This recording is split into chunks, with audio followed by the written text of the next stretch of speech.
Hazreti Adem peygamber yatar.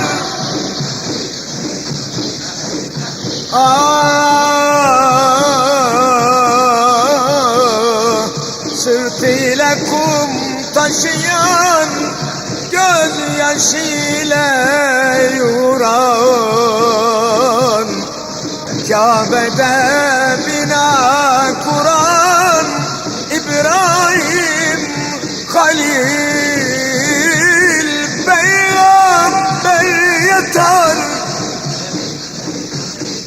Sırtıyla kum taşıyan, gözyaşıyla yoran, Kabe'de bina kuran İbrahim peygamber yatar.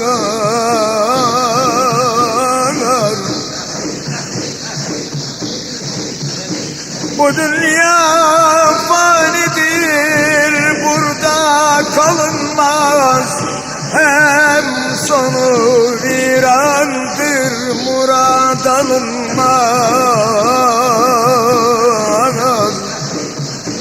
Kafile kalkarsa geri dönülmez.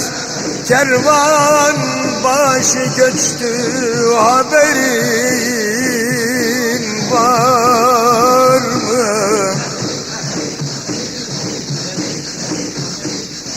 Bu dünya köprüdür, her gelen bir bir geçer durmaz.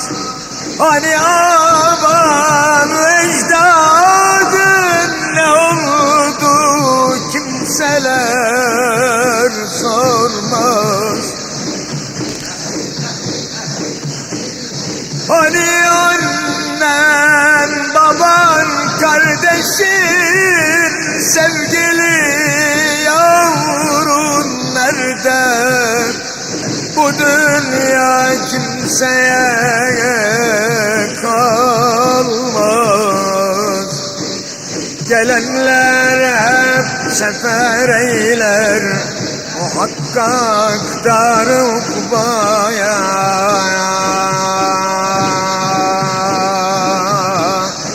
Yüzünden iltica eyle Cenab-ı Zat-ı Mevla'ya.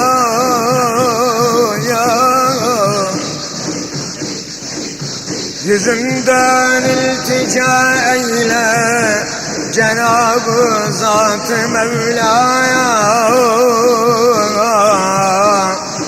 Medet ya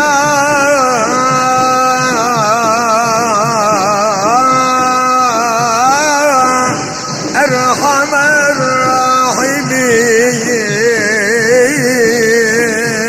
Rahimin. Medet ya